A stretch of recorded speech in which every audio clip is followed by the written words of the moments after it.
Eles eram pobres, descalços e esquecidos.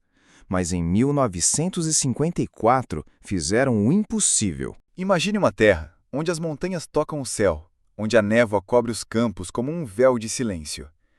Um lugar esquecido pelo tempo, mas gravado na memória da história. Esse lugar se chama Dien Bien Phu, e o que aconteceu ali mudou o destino não só do Vietnã, mas do mundo inteiro. No século XIX, enquanto o Brasil lutava para se firmar como uma nação independente, o Vietnã foi transformado em colônia. O invasor?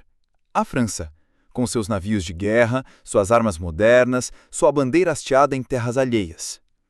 Durante décadas, o povo vietnamita teve que trabalhar sob o sol escaldante nas plantações, obedecer a leis que não entendia e falar uma língua que não era sua. Era como se sua própria cultura estivesse sendo apagada, lentamente.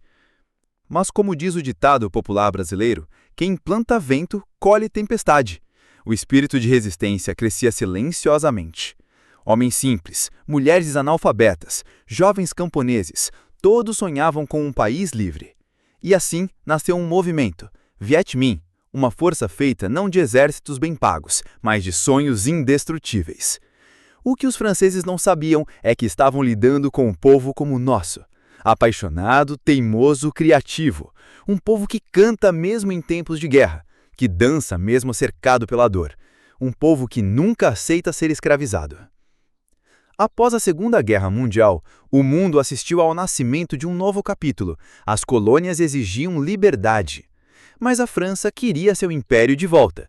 E, em 1954, decidiu montar uma armadilha mortal no coração das montanhas do norte do Vietnã.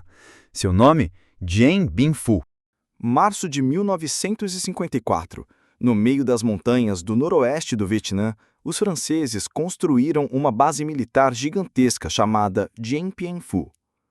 13 posições fortificadas, milhares de soldados de elite, centenas de canhões, apoio aéreo. Eles acreditavam que era a armadilha perfeita para destruir o Viet Minh. Mas o general Vo Nguyen Giap fez o impensável. Transportar artilharia pesada pelas montanhas com as próprias mãos para cercar os franceses. Dezenas de milhares de pessoas, camponeses, mulheres, jovens, carregaram munições, puxaram canhões, cavaram trincheiras à mão, noite após noite, sem máquinas, sem estradas, só com fé, a fé de que seu povo merecia ser livre. No dia 13 de março, os canhões vietnamitas começaram a disparar. A batalha começou. Trincheira por trincheira, metro por metro, o terreno foi conquistado com sangue e suor. Os franceses chamavam aquilo de a tática dos ratos que cavam. Mas foram esses ratos que fizeram o leão cair. Durante quase 2 meses, a chuva foi constante, o abastecimento francês foi cortado, a munição começou a acabar. Mas os vietnamitas, com fome, com frio, continuaram avançando. Eles sabiam, cada bala era sangue, cada passo era o futuro do país. No início de maio, os franceses estavam exaustos, completamente cercados. Restava apenas uma escolha: ou se render, ou ser destruídos. Dia 7 de maio de 1954.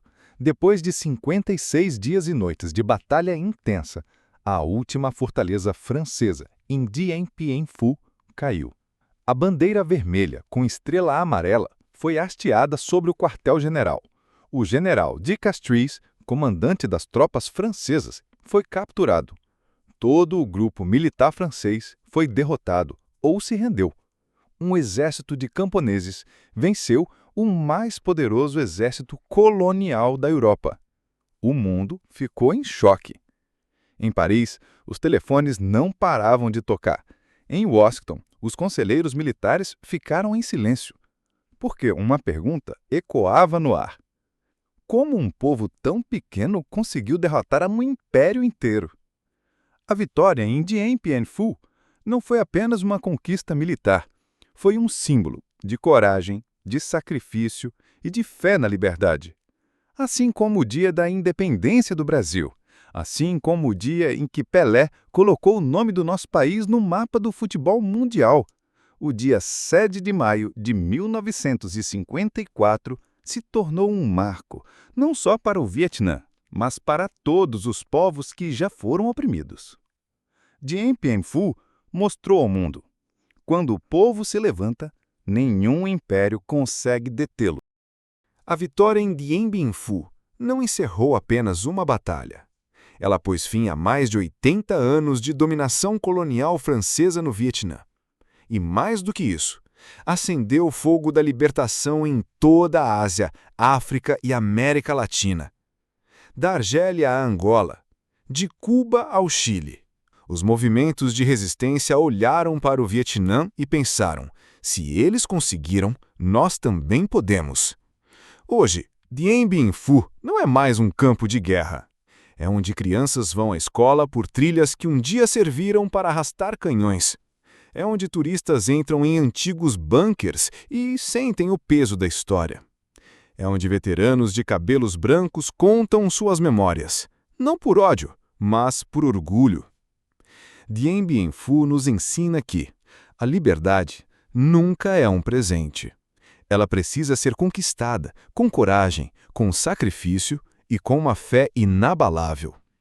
Como o povo brasileiro, que tantas vezes se ergueu contra a injustiça, como as comunidades que ainda hoje lutam por dignidade. Não importa de onde você vem, que idioma fala ou quanto dinheiro tem no bolso, a história sempre reserva um lugar para os que não se rendem. E Dien Bien Phu será para sempre a prova de que, quando se acredita na justiça, o impossível se torna possível.